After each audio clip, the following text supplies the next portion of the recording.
내일 국회 본회의를 앞두고 김진표 국회의장과 여야 원내대표가 중대재해처벌법 적용 유예법 처리와 이른바 쌍특검법 재표결 여부 등을 논의했지만 합의점을 찾지 못했습니다. 한동훈 국민의힘 비대위원장이 대학생들과 만나 대학생 주거 문제와 등록금 분납 문제 등을 놓고 소통했습니다.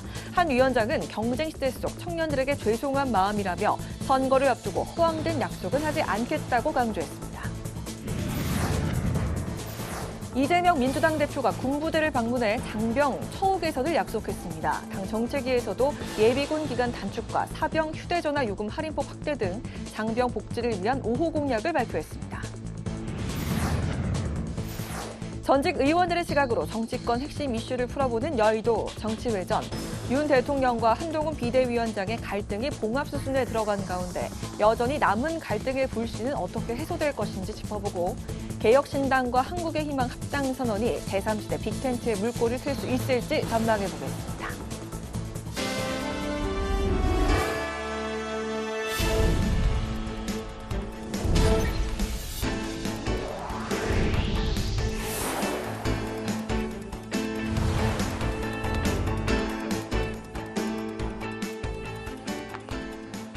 여러분 안녕하십니까. 1월 24일 수요일 국회 라이브 6 시작하겠습니다. 오늘 방송은 법제사법위원회 중계방송으로 늦게 시작합니다. 본회의가 하루 앞으로 다가오면서 국회의 전운이 감돌고 있습니다. 27일부터 전면 시행되는 중대재해처벌법과 이른바 쌍특검법 재표결 문제를 두고 여야가 계속 대치하고 있는데요. 여야 원내대표는 내일 본회의 전까지 중대재해처벌법 유예 논의를 이어가겠다는 방침이지만 산업안전보건청 설치 등을 두고 이견이 커 합의에 이르기 쉽지 않아 보입니다. 보도에 강민지 기자입니다. 여야 원내대표가 내일 본회의를 앞두고 김진표 국회의장 주재로 중대재해처벌법 논의에 나섰지만 소득은 없었습니다. 김기문 중소기업중앙회 회장이 원내대표를 찾아 시행 유예를 호소하기도 했는데 여전히 입장차를 좁히지 못하고 있는 겁니다. 더불어민주당은 국민의힘이 산업안전보건청 신설 등의 제안을 받아준다면 법안 통과에 노력하겠다며 여당의 책임을 돌리고 있는 반면 국민의힘은 민주당이 계속 새로운 요구를 들고 나오며 국회 책무를 방기하고 있다고 주장하고 있습니다. 내일이 50인 미만 사업장 확대 적용 전 마지막 본회의인 만큼 여야는 직전까지 논의를 이어나가겠다는 방침이지만 민주당이 요구하고 있는 산업안전보건청 설립, 예산 확대 등을 국민의힘에선 수용하기 어렵다는 입장이어서 유예안이 내일 국회 본회의 문턱을 넘기는 어려워 보입니다. 중대재해처벌법과 관련한 논의가 있었는데 아직까지 여야가 입장 차이가 있어서 합의하지 못하고 있습니다. 내일 오전까지라도 계속 협의를 이어가도록 그렇게 논의했습니다. 정부 여당 측에서 성의 있는 어떤 안을 갖고 오지 않았습니다. 협상의 문은 열려 있지만 협상이 이루어질지 여부는 정부 여당의 태도에 달려 있다 생각을 합니다. 김건희 여사 특검과 대장동 50억 클럽 특검 등 대통령 거부권으로 국회로 돌아온 쌍특검법 재표결 시점을 두고도 여전히 대치 중입니다. 국민의힘은 조속한 재표결을, 민주당은 권한쟁의 심판 등 법적 검토가 먼저라는 입장을 고수하고 있는 겁니다. 민주당의 경우 이태원 특별법에 대한 거부권 행사 여부와 공천 과정에서 생길 국민의힘 이탈표까지 고려하고 있는 것으로 알려져 내일은 물론 다음 달 1일 본회의 상정도 불투명한 상황입니다. 다만 비수도권 공공기관의 지역인재 채용 35%를 의무화하는 지역균형 인재육성법 등 오늘 법사위를 통과한 민생법안 90여 건은 내일 본회의에 상정될 예정입니다. 국회방송 강민지입니다. 한동훈 국민의힘 비대위원장이 오늘 대학생 현장 간담회를 갖고 민생 행보에 시동을 걸었습니다. 한 위원장은 악전고투하고 있는 청년들을 응원한다며 1,000원의 아침밥 등 청년 정책 확대를 위해서 노력하겠다고 밝혔습니다. 이소희 기자의 보도입니다. 국민의힘이 주최한 대학생 현장 간담회. 학생들은 주거비와 대학 등록금, 생활비 문제 등 청년이 겪고 있는 다양한 어려움을 토로했습니다. 한동훈 비대위원장은 선거를 앞두고 허황된 약속을 하기보다는 정부 여당으로서 지금 할 수 있는 정책이 있다면 실천하겠다고 강조했습니다. 1,000원의 아침밥 같은 정책 같은 거요. 그리고 그것을 지금보다 훨씬 많은 학교에 확장하고 그리고 지원 액수를 늘리기 위한 것을 저희가 지금 바로 실천하려고 하고 있습니다. 한 위원장은 고도 성장기가 끝나고 경쟁이 심화된 상황에서 청년들에게 죄송한 마음이라고 밝혔습니다. 그러면서 민주당 운동권 정치인들이 본인에게 죄송한 마음을 가져야 한다고 말하는데 그분들에 대한 죄송함은 없다고 덧붙였습니다. 많은 학생들이 질문한 대학생 주거 문제에 대해서는 기숙사 제도 확충 등 근본적인 해결책을 논의해보겠다고 밝혔고 기숙사비 분납 문제에 대해서는 긍정적인 검토가 가능할 것 같다는 답변을 내놨습니다. 한 위원장은 간담회 이후 대통령과의 갈등을 봉합하는 장소가 서천 화재 현장이 적합했냐는 질문에 특별히 거기서 만나기로 계획했던 것은 아니라고 답했습니다. 대통령도 오시고 저도 오는데 거기서 따로 가야 맞는 것이냐. 대통령과 여당의 대표가 책임 있는 지원책을 만들고 그것을 실천하기 위해서 재난 현장을 둘러보는 것이 잘못된 건가요? 한 위원장은 민주당이 오늘 5대 혐오 범죄를 규정하고 공천심사에 반영하겠다고 한 것에 대해 이재명 대표만 걸리지 않는 기준인 것 같다며 일침을 가했습니다. 국회방송 이소희입니다. 이재명 더불어민주당 대표가 군부대를 방문해서 장병의 처우를 개선하겠다고 밝혔습니다. 민주당은 예비군 기간을 1년 줄이고 장병들의 휴대전화 요금 할인 폭을 확대하기로 했습니다. 한규미 기자가 전합니다. 이재명 더불어민주당 대표가 설을 앞두고 김포에 있는 군부대를 찾아 장병 복지와 근무 환경 등 처우를 개선하겠다고 밝혔습니다. 이 대표는 장병과의 간담회에서 군병이 국가와 국민을 위해 치르는 헌신과 노력에 대해선 특별한 배려가 필요하다며 군내 환경 개선 의지를 보였습니다. 엄청난 국가 예산이 들거나 정치적, 정책적 결단을 해야 될 일도 아니고 조금만 신경 쓰면 될 일들인 것 같아요. 좀 더 관심 갖고 개선될 수 있도록 노력하겠습니다. 이 대표는 또 부대 내 비대 지원 요청에 대해 작은 문제 같지만 매우 근본적인 문제라며 공감했습니다. 지금의 이 젊은 세대들한테는 정말로 심각한 문제일 수 있겠다는 생각이 듭니다. 공감 가고요. 우리 민주당도 그런 부분에 그야말로 근무 환경 개선 사업 중에 이 부분도 각별히 좀 챙겨볼 수 있도록 노력하겠습니다. 민주당 정책위원회는 장병 복지를 위한 총선 5호 공약을 발표했습니다. 예비군 기간을 4년에서 3년으로 단축하고 사병 휴대전화 요금 할인을 20%에서 50%로 올리는 정책도 내세웠습니다. 또 장병들의 교육 여건 개선을 위해선 이러닝 원격 강좌 참여 대학을 늘리고 군무원도 국방부 군무원 정책에 직접 참여할 수 있도록 개선할 방침입니다. 군인과 군무원 당직 근무비를 일반 공무원 수준으로 올리고 부대 내 숙소에 거주하는 하사 이상 초급 간부들의 전월세 이자 지원을 확대하겠다는 등의 내용을 담았습니다. 국회방송 한규미입니다. 이준석 개혁신당 대표와 양향자 한국의 희망 대표가 합당을 선언했습니다. 제3지대에서의 첫 합당 사례인데 빅텐트 성사를 위한 신당들의 움직임이 빨라지고 있습니다. 오다인 기자가 보도합니다. 이준석 전 국민의힘 대표가 이끄는 개혁신당과 양향자 의원이 주도하는 한국의 희망이 합당을 선언했습니다. 양 당은 서로의 비전과 가치에 동의한다며 총선 준비에 매진하겠다고 밝혔습니다. 개혁신당이 한국의 희망입니다. 한국의 희망이 개혁신당입니다. 오늘 우리는 이 자리에서 합당을 선언합니다. 이들은 합당 선언과 함께 과학기술 부문 발전을 위한 3대 미래 공약으로 K-네옴시티 건설, 첨단산업 인재 양성을 위한 뉴 히어로 프로젝트, 과학기술 부총리 신설 등을 제시했습니다. 지난 20일 창당대회를 열고 공식 출범한 개혁신당은 온라인으로 공천 관련 서류를 접수하는 온라인 공천 시스템 도입을 언급하며 공천 준비에도 속도를 내는 모습입니다. 이 대표는 온라인 공천을 통해 투명하고 접근성 높은 공천 절차의 중요성을 강조했습니다. 온라인 공천 관리 시스템을 통해 가지고 이런 것들이 많은 참여자를 선거에 도전하는 많은 참여자를 모을 수 있다는 생각했습니다. 정당에서 항상 가장 큰 불화의 고리이자 부패의 고리가 될 수 있는 공천에 대한 부분도 그런 시스템을 도입한다면 아주 좋을 것이다라는 생각을 저희는 한국의 희망과 개혁신당의 합당을 계기로 제3지대 신당들의 연대에도 속도가 날 것으로 보입니다.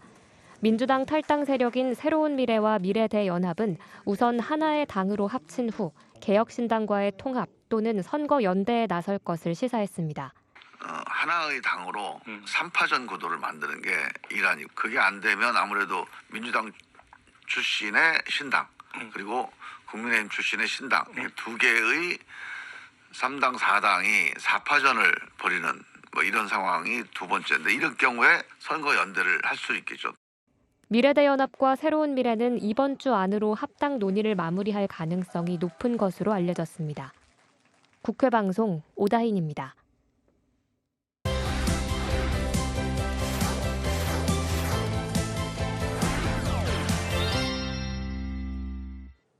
네, 오늘 이슈픽은 서한한 개건기자와 함께 오늘 윤석열 대통령과 한동훈 국민의힘 비대위원장 간 갈등 봉합이 불러온 여진 이슈부터 다뤄보도록 하겠습니다. 서한한 기자 안녕하세요. 네, 안녕하십니까. 자, 어제 그 윤석열 대통령과 한동훈 위원장의 서촌시장 만남 그리고 또 1시간의 기차 동행으로 갈등이 봉합이 됐다라는 이야기도 나오지만 일각에선 여전히 그 입장 차이는 존재한다라는 시각이 있습니다. 민주당은 한동훈 위원장에게 김건희 여사 그 특검법에 대한 입장을 거듭 촉구하고 있다고요? 네, 그렇습니다. 이 홍익표 민주당 원내대표는 이 오늘 오전 최고위원회의에서 이 어제 서천시장 방문을 갈등 봉합이라는 정치적인 이슈로 소화를 했다라고 하면서 비판을 쏟아냈는데요. 이 화재 발생 현장 이후 이 상인들이 현장에서 대통령과 여당 비대위원장이 온다고 해서 기다렸는데 이 재난 현장에 가서 위로하는 모습을 보여주기는커녕 이 갈등을 빚고 있던 대통령과 이 여당 비대위원장 간의 화해 모습이 주요 뉴스로 다뤄지도록 이용했다라고 비판을 한 겁니다. 실제로 어제부터 오늘 조간까지의 여러 주요 뉴스들을 보면요. 이 한동훈 위원장이 윤석열 대통령에게 90도 인사를 했다. 또 윤 대통령이 어깨를 툭 쳤다. 또 함께 기차로 올라갈 것을 대통령이 제안해서 1시간 동안 함께 기차를 타고 올라왔다. 같은 두 사람의 만남과 화해가 주된 내용으로 더 많이 다뤄졌거든요. 그랬네요. 이에 홍익표 원내대표는 이 자신들의 권력 다툼에 대한 화해 현장을 재난의 현장을 그로 인한 장식품으로 사용한 게 아닌가 매우 유감스럽다고 지적을 했고요. 네. 이어서 이 국민 눈높이에 맞추겠다고 했던 자세를 다시 한번 이 한동훈 위원장에게 기대한다며 김건희 여사 명품백 논란은 사과로 끝날 일이 아니기 때문에 이 한동훈 위원장이 쌍특검에 대해서 찬성 의견을 내야 한다라면서 입장 표명을 거듭 촉구했습니다. 네, 저 반면에 한동훈 위원장 어제부터 계속되는 김건희 여사 특검법 관련 질문에는 말을 아끼고 있는 것 같습니다. 일각에서 나온 김경률 비대위원 사태로 이번 갈등을 수습하는 안에 대해서도 일축을 했다고요? 네, 그렇습니다. 이 김경률 비대위원이 이 비대위원에서 사퇴하는 식으로 이 대통령과의 갈등을 수습할 것이라는 얘기가 공공연하게 사실 나왔었죠. 네. 이에 한동훈 위원장은 이 오늘 취재진이 이 김경률 비대위원 사퇴를 통해서 출구 전략을 선택할 것이냐라는 질문에 저는 그런 얘기를 들은 바가 없다라고 거듭 밝혔습니다. 이 김경률 비대위원 역시 어제 한겨레와의 인터뷰에서 사퇴할 뜻이 없다라고 이미 밝힌 바 있는데요. 다만 김건희 여사 논란에 대한 이 대응 전략은 확실하게 변화하는 모습입니다. 이 한 위원장은 김건희 여사 관련 논란에 대해서 입장이 달라졌냐는 취재진의 질문에는 생각은 이미 충분히 말씀드렸다고 답했고 이 김건희 여사의 사과 내지는 직접적인 입장 표명이 필요하다고 생각하느냐는 질문에 대해서는 지금까지 말씀드린 것에 대해서 제가 더 말씀드리지 않겠다면서 이 거듭 말을 아꼈습니다.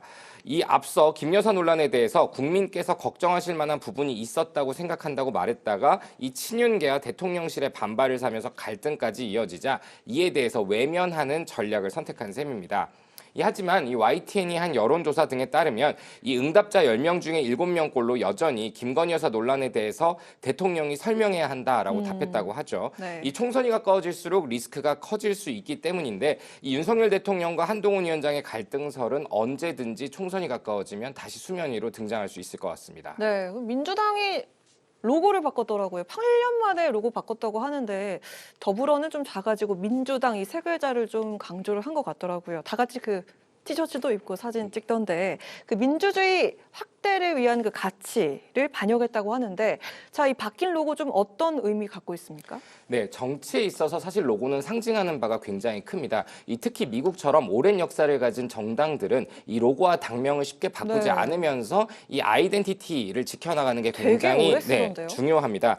그런 당 로고와 상징을 이 민주당이 8년 만에 변경을 했습니다.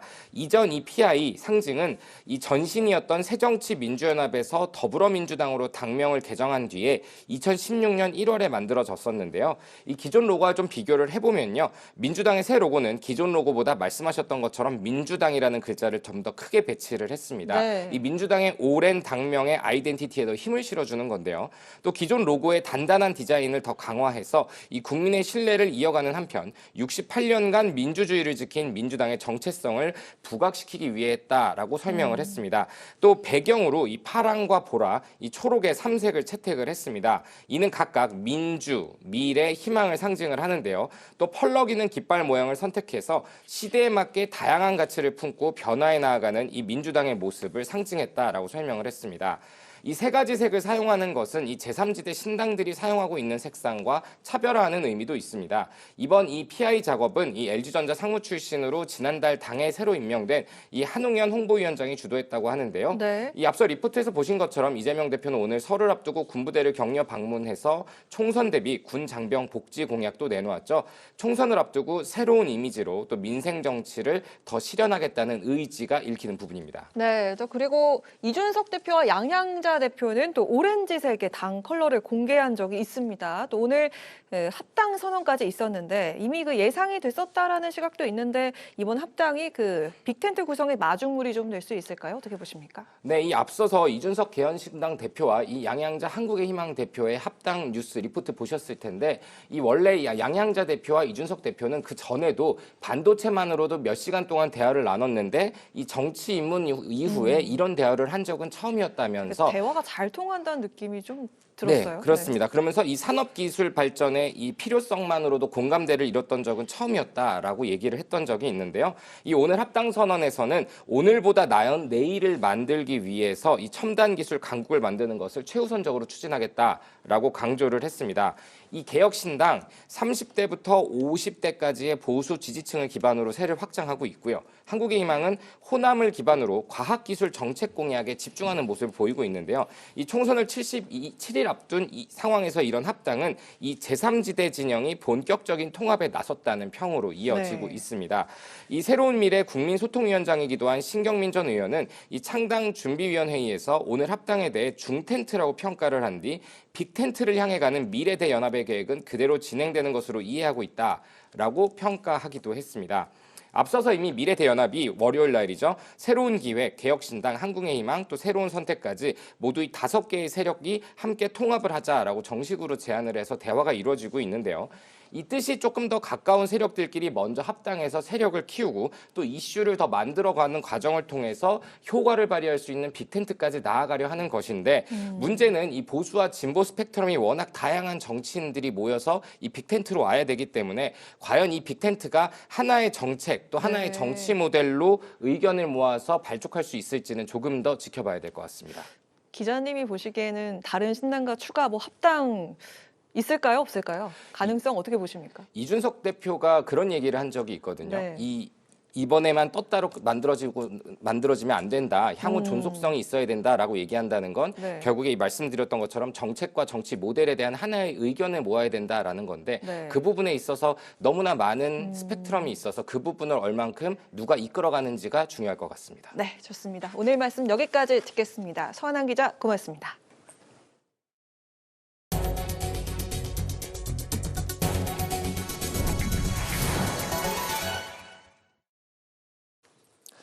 국민의힘이 첫 정강정책연설에 지속가능한 보건의료를 주제로 건강과 육아정책에 대한 내용을 담았습니다. 첫 연설자로 나선 한재아 비상대책위원은 제대로 작동하지 않던 지역의료 컨트롤타워를 통합관리하고 첨단 기술을 접목해서 혁신해 나가겠다고 밝혔습니다.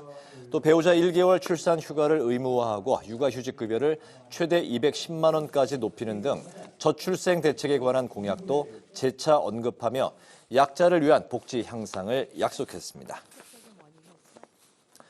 더불어민주당은 지난해 전국 법원에 접수된 개인 회생과 법인 파산이 역대 최대치를 기록했다며 정부의 실효성 있는 대책을 마련하라고 촉구했습니다. 홍익표 원내대표는 오늘 최고위원회의에서 개인 채무자 보호법 시행 전이라도 금융감독당국이 금융기관에 명확한 지침을 내려서 사적 채무 조정을 제도화하고 채무자의 과도한 연체이자 부담을 덜어줘야 한다고 제안했습니다. 또 중소, 중견 한계 기업을 위해서 기업구조 혁신펀드 규모를 선제적으로 확충하고 조속히 집행해달라고 강조했습니다. 정의당이 비례대표 선출과 관련해 병립형과 준연동형이 아닌 새로운 선거제도를 구상해야 한다고 밝혔습니다. 김준호 비상대책위원장은 긴급 기자간담회를 갖고 병립형 비례제는 분명한 퇴행이고 위성정당이 있는 준연동형 비례제도 반복돼서는 안 된다고 강조했습니다. 이어서 준연동형 비례제 이상의 비례성을 담보할 수 있도록 정치개혁연대를 구성해서 다양한 안건을 염두에 두고 새롭게 토론하겠다고 발표했습니다. 국회 입법조사처는 주택재산세 제도에 대한 종합 로드맵을 구성해서 일관되게 유지해야 한다고 조언했습니다. 입조처는 주택가격이 상승한다고 납세자가 세 부담을 감당할 능력이 생기는 건 아니라고 지적하고 재산세 수입이 지자체 재정에 영향을 미치기 때문에 일관된 관리가 필요하다고 밝혔습니다. 이와 더불어서 주택재산세 산정 기준 중 하나인 과세표준 상한제가 올해 도입되는 만큼 납세자의 급격한 재산세 부담을 막기 위해서 합리적인 수준으로 상한율을 설정해야 한다고 강조했습니다.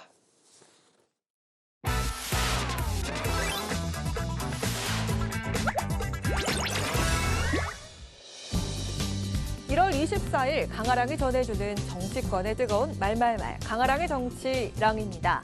자, 오늘 첫 번째 주제입니다. 해법 분분입니다. 김건희 여사의 명품백 수수 논란에 대해서 국민의힘 내부에선 해법을 두고 엇갈린 의견이 나오고 있습니다. 한동훈 비대위원장은 더 이상 할 말이 없다며 선을 그었습니다. 여사님의 사과 내지는 직접 인적 설명이 필요하다고 보시는지도 궁금합니다. 제가 지금까지 말씀드려온 것에 대해서 제가 더 말씀드리진 않겠습니다. 국민의힘에선 해당 논란에 대해서 분명한 정치 공작이며 불법 촬영이라고 규정을 지었습니다. 하지만 이 사안에 대해서 국민들의 오해가 계속된다면 사과가 아닌 설명이 필요할 수도 있다고 밝혔는데요. 그럼 이 사건의 본질 자체는 분명히 정치 공작이다. 그리고 이게 불법 촬영이다라는 것에 대해서는 저희 쪽 진영에서는 모두가 다 공감하는 이야기이지만 그럼에도 불구하고 이게 국민들께서 계속해서 오해한다라고 하면 이 부분에 대한 설명이 필요하지 않는가 하는 공감대들도 있습니다. 잘못한 경우에 하는 것이 사과이고 그리고 설명은 현황들에 대해서 이해할 수 있게끔 풀어내는 것이 설명이라고 봐야 되는데 네, 이용호 의원은 현 시점에서 김 여사가 사과하는 것은 무의미하다며 김 여사의 사과가 총선에 별다른 영향을 미치지 않을 것이라고 강조했습니다. 이미 골든타임이 지나갔고 이미 이 이슈 자체가 이제 소진이 됐다고 저는 생각해요. 그래서 지금은 사과를 하든 안 하든 간에 지지율은 별 차이가 없을 것이다. 그런 차원에서 이 이슈 자체는 이제 소진이 됐다고 저는 보는 거죠. 반면 사퇴 압박을 받고 있는 김경률 비대위원은 당사자인 김 여사가 분명한 입장을 내야 한다고 주장을 했는데요. 또 김웅 의원은 김 여사가 결국 사과를 할 것이라고 말했습니다. 김건희 여사는 정무적인 판단이나 그 정무적인 감각이 매우 뛰어난 분이라고 저는 보고 있거든요. 결국 사과는 하실 거예요. 근데 사과를 하고 끝내는 게 아니고 그 뒤에 계속 더 추가적인 그런 요구가 있을 수밖에 없기 때문에 아무래도 이 사과의 어떤 정치적인 그런 영향력 자체를 최대한 키우는 전략을 쓰시겠죠. 네, 민주당에선 김건희 여사 명품 가방 수수 논란을 두고 철저한 수사가 필요하다고 강조하고 있습니다. 그러면서 김 여사의 주가 조작 의혹 특검도 수용해야 한다면서 압박 수위를 높였습니다. 명품 가방 수수 논란의 중심에선 김건희 여사, 사과를 하기 위해 다시 한번 국민 앞에 모습을 드러내게 될까요? 자, 이어서 두 번째 주제입니다. 두 번째는 집안 싸움입니다.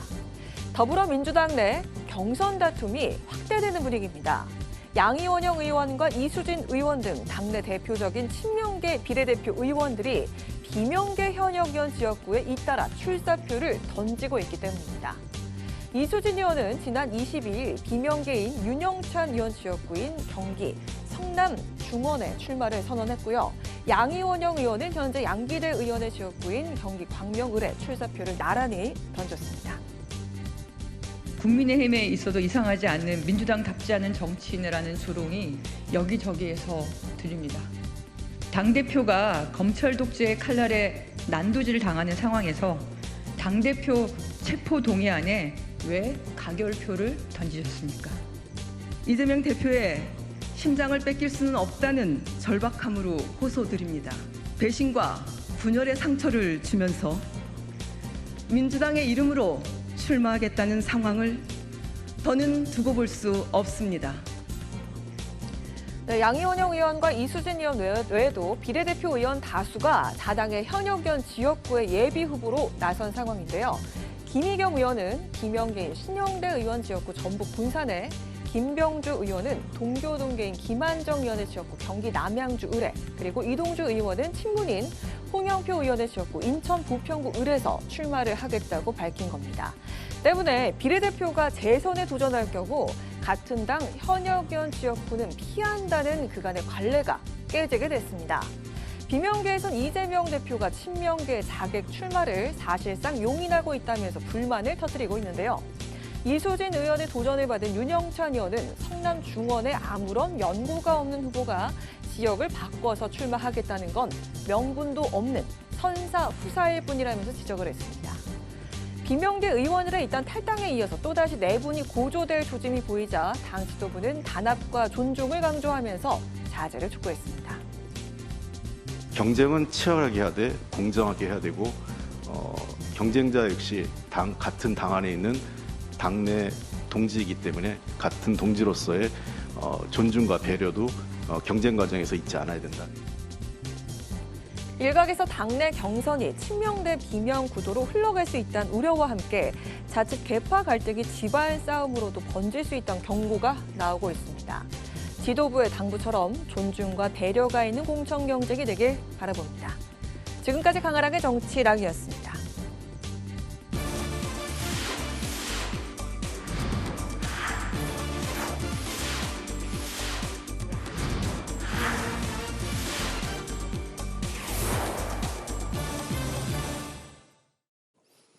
네, 이번에 여야 전직 의원과 함께 정치권의 가장 뜨거운 쟁점에 대해서 양측의 이야기를 들어보는 여의도 정치외전 시간입니다. 오늘도 신경민, 정호김 전 의원 두 분과 함께하겠습니다. 어서 오십시오. 네, 반갑습니다. 네. 선거를 이제 앞두고 최근에 벌어졌던 대통령과 여당 대표 갈등이 일단은 이제 봉합의 모양새를 갖췄는데요. 친윤 핵심인 이철규 의원이 긍정적으로 이제 봉합이 될 것이다 이렇게 이제 한 반면에 개혁신당 이준석 대표는 어설픈 봉합이고 앞으로 곧 2차, 3차전이 있을 것이라고 이제 했습니다. 이번 그 충돌 주말부터 이제 며칠 동안에 있었던 일인데요. 시작과 마무리 두 분 어떻게 보셨을까요? 예, 신경민 의원님부터 들어볼까요? 시작이 좀 약간 어처구니가 없는 게요. 되게 이렇게 조용히 와가지고 찌를 때는 그러니까 예전에는 청와대 얘기는 안 합니다. 네. 항상 이제 청와대가 당무 개입을 하려고 시도를 하고 성공하는 경우도 있고 실패하는 경우도 있고 그러면요. 네. 되게 그냥 양 당사자들이 있는 듯 없는 듯 뭐 그렇게 끝나거든요. 근데 이번에는 한동훈 비대위원장이 만났다. 그리고 이렇게 얘기했다. 하고 언론 앞에서 얘기를 해버린 거예요. 네. 이건 유례가 별로 없었던 일이죠? 한 번도 없습니다. 이거 되게 다 그냥 양 당사자들이 그런 일이 있었는지 없었는지 하고 함구를 하거나 모른 척하고 하는데 있었다. 또 실장이 왔다 갔다. 네. 뭐 이렇게 얘기하는 경우는요. 이게 처음입니다. 그러면은 이게 이제 헌법과 법을 특히 정당법을 정면으로 어기는 겁니다. 이건 형사법에 어긋나는 겁니다. 이건 이렇게 왔다 갔다 한 사람 그리고 시킨 사람까지 포함해서 모두 정당법 위반으로 박근혜 대통령이 실형 2년을 받은 거예요. 네. 그러니까 이게 실형 2년짜리 범죄를 저지른 겁니다. 이걸 한동훈 비대위원장이 그것도 언론 앞에서 솔직하게 얘기를 하면서 시작이 된 거거든요. 네. 이런 경우가 일단 없고요. 이제 뭐 봉합을 했다고 그러는데 이 본질은 무슨 왕과 세자의 권력 투쟁이나 이런 게 아니고 결국은 영부인 문제잖아요. 네. 뭐 무슨 마포에 있어서의 공천 갈등이 이건 전부 겉으로 하는 얘기고 그 밑에 흐르는 건 결국은 영부인 문제를 둘러싼 갈등이기 때문에 봉합을 아무리 꽁꽁 동여매도 봉합이 안 되죠. 봉합한다고 뭐 아무리 만들어도 안에 그 앙금이 빠지면 그게 찐빵이 되나요? 찐빵 안 되는 겁니다. 이건 봉합이 될 수가 없는 거고 이건 뭐 곧 언제 어디선가 터져 나올 수밖에 없는 상황입니다. 네, 알겠습니다. 약속 대련은 전혀 아니다라는 이제 말씀이신 약속 대련을 이렇게 했다면 그건 뭐 말이 안 되는 이거 뭐라 해야 초보도 이렇게 안 합니다. 네. 정무기 의원님 어떻게 보셨습니까? 네, 영부인 문제가 아직까지 이제 정리가 안 된 상황이기 때문에 어떤 식으로든 해결을 해야 되는 데다가 그 권력의 문제이다 보니까 두 사람의 관계가 20년이 넘었어도 네. 이게 굉장히 우리가 처음 보는 방향으로 지금 흘러가고 있는데요. 그 상황 속에서 공천 문제가 또 엮여 있거든요. 네. 그러니까 내부에 누가 됐든 이관계를 쓴 사람들이 있는 것 같아요. 그래서 한동훈 위원장과 윤석열 대통령 사이에 이관계를 써서 이제 그 위원장이 전국을 순회하지 않았습니까? 그런데 뭐 전국을 순회하면서 윤석열 대통령 등에 대해서 언급이 없었다는 등 하면서 이간을 한 사람들이 있어요. 그 사람들은 어떤 식으로든 그 갈라놓고 자기네들의 공천에 유리한 지형을 확보하려고 했는지 모르지만 네. 그런 부분도 변수로서 작동했던 건 사실이고 그러다 보니까 뭐 인간관계에서부터 시작해갖고 이 권력 지형까지 많은 그 논란이 지금 있고 현재 진행형인 거죠. 네, 알겠습니다. 방금 이제 공천에 대한 이제 그 말씀하셨는데 이제 많은 또 분들이 공천을 두고서 이제 친윤계냐 또 아니면 이제 또 한동훈 비대위원장이 추천하는 공천하는 그런 이제 후보들 간의 일종의 이제 2라운드가 또 이제 본격적으로 시작될 것이다 이런 예측들이 많이 나오고 있는 가운데 국민의힘이 사천 논란이 있었던 마포을을 전략공천 지역에 이제 포함을 시켰습니다. 경쟁력이 현저히 낮거나 3연패한 그런 지역에는 전략공천이 가능하다 이런 입장인데요. 한동훈 비대위원장은 김경률 비대위원 사퇴서를 또 이제 일축을 했고 원희룡 전 장관도 명품백 논란은 풀고 가야 된다 이런 입장을 이제 밝힌 상황입니다. 어쨌든 이제 갈등의 이제 촉발의 원인이 됐던 김건희 여사 사과 여부 그리고 이제 김경률 비대위원회 거치 이 국민의힘 좀 어떻게 풀어야 될까요? 저도 이제 개인적인 의견을 말씀드릴 수밖에 없는데요. 네. 김경률 비대위원 같은 경우는 지금 국민의힘에서 전략 공천 지역으로 험지를 전략 공천으로 지금 하는 거는 그만큼 이번에 승리하겠다라는 강력한 의지를 반영하는 것이고요. 네. 그런 기준으로 한다면은 이제 전략 공천이 될 가능성이 매우 높아졌어요. 근데 애초에 그 외연적인 그 문제의 시발점은 이 마포을 같은 곳에 한동훈 위원장이 김경률을 후보로 출마시킨 자체가 사천이다 해갖고 시끄러웠었던 거 아닙니까? 근데 그 네. 문제는 일단 전략 공천이 가능한 지역으로 해서 이제 정리가 되는데 일부 친윤이라든지 대통령실에서 김경률 비대위원이 비대위원직을 사퇴해야 된다라는 주장을 하는 사람들이 있어요. 네. 한동훈 위원장은 거기에 대해서 자기는 그거 듣지 못했다라고 얘기를 하는데요. 그렇게 해서 비대위원을 또 사퇴를 시키면 마치 또 지금 이것을 봉합하는 데 있어서 서로 주고받았다 내지는 대통령의 영향력이 작용했다라는 불필요한 이야기가 나올 수가 있거든요. 네. 그렇기 때문에 사실은 그런 식으로 비대위원 자리에서 교체시키는 거는 썩 바람직하진 못한데 현실적으로 말입니다. 만약에 마포을에 전략 공천을 받잖아요. 네. 그러면은 거기 가서 그 험지에서 싸우기도 정신이 없는데 비대위원 역할까지 하기는 현실적으로 쉽지 않아요. 네. 그런 현실적인 문제를 잘 조율해 갖고 자연스럽게 자연스럽게 어떤 식으로든 정리를 하면서 총선까지 잘 나가는 게 국민의힘으로서는 굉장히 중요하겠죠. 김경률 비대위원이 공천을 받은 이제 직후에 이제 선거 전에 본격적으로 뛰어들 시점에 비대위원을 스스로 이제 사퇴하는 뭐 이런 모양새가 제 생각이요. 알겠습니다. 네, 신 의원님은요? 김경률 비대위원 거치는 저는 그것도 하나의 좋은 시나리오인 것 같아요. 근데 원래 지금 이 지역을 보면은 김성동 후보라는 분이 계속 여기서 후보를 했어요. 네. 원외로 지구당 위원장을 했는데 이분이 사실 이번에는 그만두는 찬스예요. 나오기 좀 어려운 찬스예요. 아마 그리고 본인도 그만두고 싶어 했을 거예요. 근데 이게 이제 일종의 자객 공천이잖아요. 네. 정청래 그 전에는 손혜원 의원한테 떨어졌거든요. 그러니까 자객 공천을 특히 해야 될 필요가 있는데 이것을 지금 간과한 것은요. 당에서 조금만 물을 먹어보면 아는데 자객 공천이라고 그래서 자객을 그냥 보내면 되는 게 아닙니다. 네. 자객 공천을 보내기 위한 토대를 쭉 만들어줘야 되는데 그런 거 없이 느닷없이 그냥 신년 하례식에 가서 나오세요. 그래서 손 버쩍 들어준 거거든요. 네. 이렇게 자객 공천을 하는 경우는 없습니다. 이렇게 네. 안 합니다. 네. 근데 이건 한동훈 비대위원장이 큰 실수를 한 거예요. 네. 그러니까 나가려고 보따리를 싸고 있던 거기 김 위원장이 보기에는 아니 이건 뭐지? 뭐 이렇게 돼서 이 갈등이 굉장히 더 촉발이 됐기 때문에 이건 자객을 보낼 때 섬세하게 보내야 되는데 그런 섬세함을 잃었습니다. 네. 그래서 지금 큰 실수를 한 거고요. 김경률 비대위원은 금방 정 의원 말씀하신 그런 수순으로 비대위원을 그만두는 게 말하자면 조금 스무스한 그나마 좋은 출구 전략이 될 수도 있다. 전략이 될 수 있는데 만약에 지금 갑자기 나 비대위원 그만둘래요 하고 나가면 이제 이건 또 제2의 한동훈 사태가 되는 거기 때문에 이건 정말 바보 같은 결정을 하는 거라서 저는 그렇게 안 할 걸로 예상을 합니다만은 하도 또 개박한 분들이 많이 있기 때문에 또 어떻게 될지 모르겠습니다. 네, 민주당도 뭐 그 말씀하신 그 자객 공천 논란이 좀 시끄러운 상황인데 그 관련한 이야기는 조금 후에 좀 듣기로 하고요. 민주당이 이제 관련해서 현재 이제 공세 수위를 이제 높이고 있는데 명품백 의혹은 이제 사과할 그 사안이 아니고 이제 수사를 받아야 된다 이런 입장이고 관권 선거 저지 대책 위원회도 이제 구성을 한 상황입니다.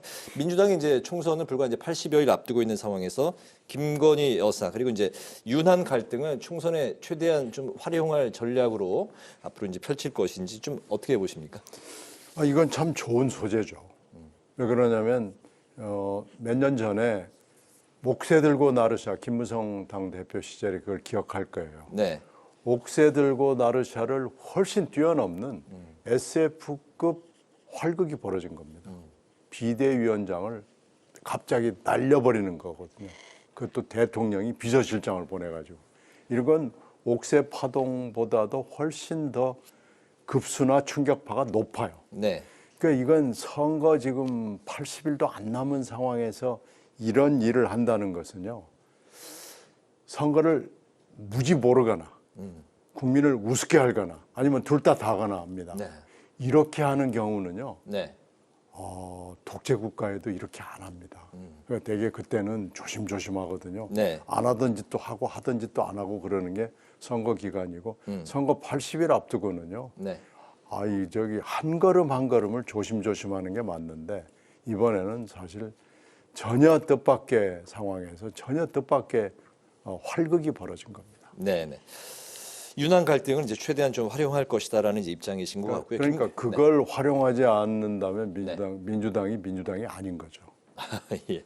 그리고 이제 김건희 여사의 요 사안도 어떻게 좀 민주당은 어떻게 앞으로 이제 펼칠까요? 아니 홍익표 원내대표가 명품백 의혹 사과 아닌 수사 받아야 된다 이렇게 얘기했잖아요. 네.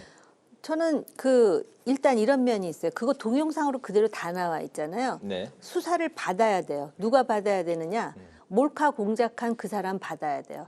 계획적으로 그 서울의 소리가 뭐 돈을 댔다 그러지 않습니까? 기자가. 네, 네. 그래서 모 백화점에 가서 영수증까지 이렇게 동영상에 비춰가면서 그리고 그 몰카 카메라 시계를 차고 들어가가지고 그래가지고 그 영부인이 그 디오로 백을 받는 장면을 본인은 찍었다 그러는데 제가 그 나중 얘기를 들어보니까 그래서 그 백을 들고 나오기를 기다렸대요. 근데 백을 들고 나오지를 않아서 그냥 터뜨렸다라는 이야기까지 제가 들었거든요. 네. 어쨌든 그런 몰카 공작이라는 불법적 비법적 행동을 한 부분에 대해서는 철저히 수사해서 재발되지 않도록 해야 되고 네. 그다음에 이런 거를 아무리 법으로 처벌할 수 없다 하더라도 대통령의 부인이 이걸 받았다는 자체가 국민 감성을 상당히 자극해요. 본인이 쓰지 않고 뭐라 그랬죠? 선물로서 어디다 보관하고 있다 그러는데 그래서 이거는 국민의 감정에 호소하는 방향으로 네. 사과를 해야 되는 것이고 그다음에 윤한 갈등이요. 과거에 옥새 들고 나르샤하고 다른 분명한 차이점이 있어요. 어떤 건가요? 그 당시에는 대통령이 진박 감별사를 동원해가지고 찐박을 뽑겠다고 그런 와중에 당대표가 어쩔 수 없어서 정말 옥새 들고 나르샤라는 웃지 못할 총국까지 했는데 결과적으로 그 내부의 알력에서 대통령이 승기를 잡는 거를 유권자들이 봤기 때문에 철저히 응징을 한 거예요. 그래서 졌잖아요, 새누리당이. 네. 이 경우는 소위 한동훈 위원장이 결국은 대통령의 아바타일 뿐이다라고 생각을 했었는데 네. 그래서 심지어는 비서실장까지 보내서 사퇴를 지금 요구했는데 위원장이 딱 나와가지고 저 사퇴 요구에 대해서 거절했습니다 하면서 그냥 당당하게 맞서는 모습을 보면서 윤한 갈등이잖아요. 사실 윤한이 이렇게 뭉쳐 있으면 이게 투표에 도움이 안 되는데 이게 지금 떨어져 나가는 거에 대해서 사람들이 관심이 굉장히 깊은 데다가 당이 수평 관계를 드디어 가지려고 하고 있다라는 점에서 굉장히 긍정적인 인식이 늘어난다라는 점에서 오히려 야당이나 제3당이 긴장해야 돼요. 네. 총선에는 오히려 전화위복으로 국민의힘에 유리한 국면으로 펼쳐질 수 있다는 말씀이신 거죠? 알겠습니다. 좀 아까 이제 그 민주당에서도 자객 출마, 자객 공천 논란으로 이제 집안이 시끄럽다는 말씀을 드렸는데 공천을 앞두고 예비 후보 간의 신경전이 이제 격화되고 있는 상황이고 이런 상황에서 일부 친명계들이 의원들이 비명계 의원 지역구에 이제 출마 선언을 하면서 수위 높은 또 발언까지 곁들여서 하고 있습니다.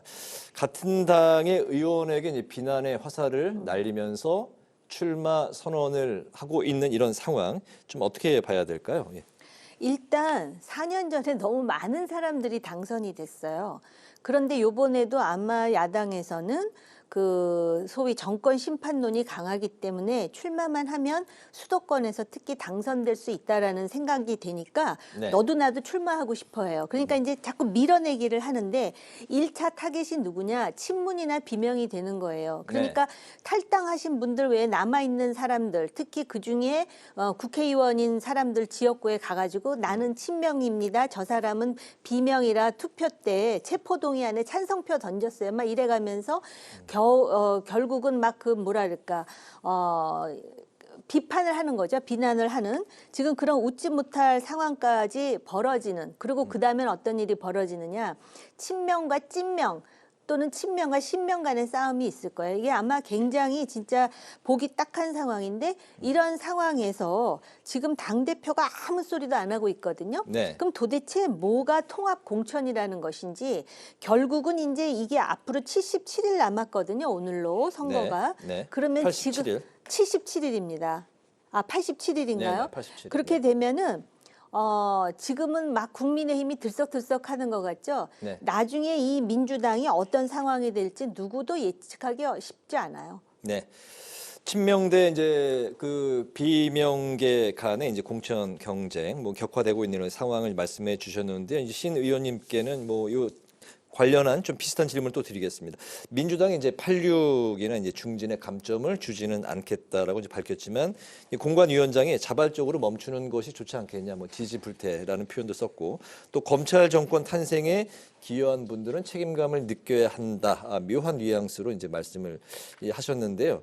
친문 대 친명 구도가 되고 있는 또 공천 경쟁도 한편에서는 펼쳐지고 있습니다. 새로운 그 미래에서는 이런 상황을 이런 상황을 어떻게 바라보고 계실까요? 지금 우군들이 보내는 자객 이게 좀 도를 지나쳐요.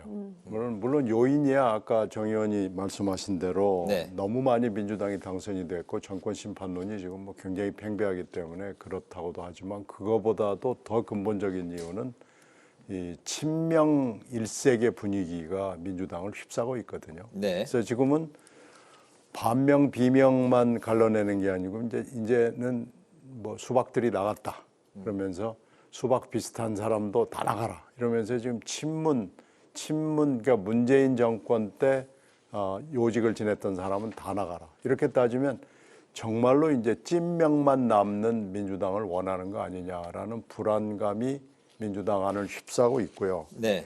우군 자객이 얼마나 많냐면은 지금 윤영찬 의원 지역구가 사실 대표적인데요. 지난번에 현근택 후보의 파동도 있었지만 현근택 후보가 제1 자객이라고 그러면은 네. 거기에는 자객이 두 손을 다 쓸 정도로 많습니다. 이수진 네, 의원 거기에다 또 이수진 의원이 서대문에서 한참 지금 하다가 서대문 의원이 전략 지역구가 되니까 네. 거기 이제 안 되거든요. 그러니까 그쪽으로 갑자기 가면서 윤영찬 의원을 맹비난을 해요. 상상할 수 없을 정도의 단어나 논리를 이용을 해가지고 윤 의원을 비판을 합니다. 네. 만약에 이건 적보다도 더 심하게 지금 비판을 하는 거거든요. 이 우군 자객이 적군 자객보다 더 지금 굉장히 심한 겁니다. 그래서 이렇게 되면 같은 당 안에 울타리에 있지만 같은 당에 있다고 볼 수 없는 지금 상태가 벌어지는 거죠. 근데 여기에 대해서 대표나 지도부가 입을 열질 않는 거예요. 사실 입을 열어야 됩니다. 지금 홍익표 원내대표 정도가 뭐라고 얘기하는 수준인데 사실은 당대표나 이런 때 당대표의 핵심 측근 실세들이 얘기를 해야 되는데 이런 때는 또 입을 다물어요. 이게 지금 민주당이 건강하지 않은 증거로 보입니다. 알겠습니다. 원래 그 비례대표 의원은 같은 당 현역 의원이 있는 지역구에는 출마하지 않는 게 뭐 정치권에 좀 이게 일종의 좀 관례 비슷한 게 있다고 에티켓 들었는데요. 비슷한 거였는데 그거 깨진 지는 좀 이제 됐습니다. 알겠습니다. 그 이제 개혁신당 한국의 희망이 이제 합당을 선언을 했고 그리고 이제 새로운 미래도 미래대연합의 27일 광주부터는 창당 대회를 함께 하자 이렇게 이제 제안을 했습니다. 신 의원님이 중텐트는 쳐진 것 같다 이런 이제 말씀을 하셨는데요 언론에. 문제가 이제 그 빅텐트의 성사 여부인데 앞으로 진행이 좀 어떻게 될까요? 중텐트에서 빅텐트로 갈까요? 뭐 그건 정말로 알 수 없는 일이지만 중텐트가 쳐질 걸로는 예상을 했어요. 네. 그러니까 이제 지금 조금 큰 신당들이 뭐 신당의 움직임도 있고 신당을 이미 차린 데도 있고 그런데 이게 전부 다 이 5세력인데 5세력이 전부 다 모여서 한꺼번에 야, 다 모이자 이렇게 하는 건 현실적으로 쉽지 않거든요. 네. 그러니까 오늘 일단 중텐트 하나가 지금 쳐진 거고요. 네. 앞으로 또 다른 중텐트가 쳐질 가능성이 있고요. 그렇게 돼서 이제 중텐트들이 또 모여서 빅텐트를 모일 수 있는 가능성은 있지만 이게 꼭 합당이라는 형태로 될지 아니면 선거연대도 단계에 따라서 형태가 여러 개거든요. 네. 뭐 그렇게 될지 그건 짐작하기는 매우 어렵습니다. 그러나 텐트는 좀 문제는 있지만 물론 텐트가 커지면 안에서 싸우기도 좋잖아요. 그러니까 그 텐트에 커지면은 뭐 다 장점만 있는 건 물론 아니지만 일단 국민들에게 소구력을 갖기 위해서는 텐트는 일단 커져야 된다라는 것이 정치 현실입니다. 그런 점에서 봤을 때는 꾸준히 빅텐트에 대한 논의는 할 거고요. 네. 그 과정에 여러 가지 뭐 논란들도 있고 감정 싸움도 있고 그러겠지만 역사적 대의나 양당 구조에 피곤해하는 또 불안해하는 국민들을 위해서는 사실 텐트가 크면 클수록 좋다. 저는 그렇게 봅니다. 네, 그런 상황에 뭐 그 이런 기류 때문에 이제 이낙연 전 대표가 이제 불출마를 선언을 했다가 최근에 출마 가능성 이야기가 여기저기서 뭐 나오고 있네요. 어떻습니까? 아니 본인은 가만히 있죠. 이낙연 대표는 가만히 있는데 뭐 너무나 많은 분들이 그렇게 해야 된다라고 지금 얘기를 해서 네. 그렇게 많은 얘기를 하는데 그 귀 닫고 뭐 눈 닫고 입 닫고 있을 수는 없잖아요. 그래서 일단 동지들의 요구에 대해서 네. 일단 주의 깊게 듣고 있다. 그리고 그건 한번 생각해 보겠다는 얘기나 마찬가지니까요. 네. 최종 결정은 어떻게 날지 모르겠습니다만은 일단 불출마 원칙을 지키면서 여러 가지 얘기를 듣는다. 약간 크리크 조정 정도는 됐다고 봅니다. 네, 광주냐, 험지냐 뭐 이런 이야기까지 뭐 이렇게 나오고 있는 상황인데요. 지켜보도록 하고요. 빅텐트 어떻게 생각하십니까? 저는 빅텐트가 그래도 만들어져야 이 제3당으로서 유권자들에게 그 뭔가를 이렇게 보여준다라는 차원에서, 그리고 우리나라에 지금 일단 그 당의 이해 이전에 네. 지금 국민의 3분의 2를 제대로 대표할 수 있는 정당이 지금 없는 거잖아요. 양당제의 폐해가 나타나고 있기 때문에 네. 이런 그 움직임이 결국은 빅텐트로 이렇게 성과가 났으면 좋겠다라는 생각을 하고요. 현실적으로 이제 나중에 만약에 협상을 하게 된다면 지역구를 어떻게 할 것이며 비례대표를 어떻게 할 것인가. 그다음에 국민의힘이나 민주당이나 이제 공천을 시작했기 때문에 어떤 상황이 벌어질지 몰라요. 그렇기 때문에 텐트를 크게 열고 그 계속해서 유권자들한테 호소력 있는 그 공약을 제시하면서 네. 뭔가 3당으로서 희망을 보여주고 자기를 내려놓는 그런 차원에서 만약에 이낙연 전 대표가 정말로 어디에선가 출마를 하면 그 반향은 상당히 울림이 클 거라고 봐요. 네, 알겠습니다. 오늘 그 마지막 질문은 이현주 전 의원의 민주당 복당설인데요. 민주당에서 이제 그동안 19대, 20대 의원을 지냈고 여러 당을 이제 좀 돌다가 이번에 만약에 민주당이 다시 돌아온다면 6번째 당적이 되는 셈인데요. 이재명 그 민주당 대표가 직접 연락을 해서 간절하게 권유했다는 소식이 오늘 이현주 의원 인터뷰에서 이제 본인이 직접 밝혔는데요. 아직은 정해진 건 없고 내일 25일에 만나기로 했다. 이렇게 이제 전언을 했습니다.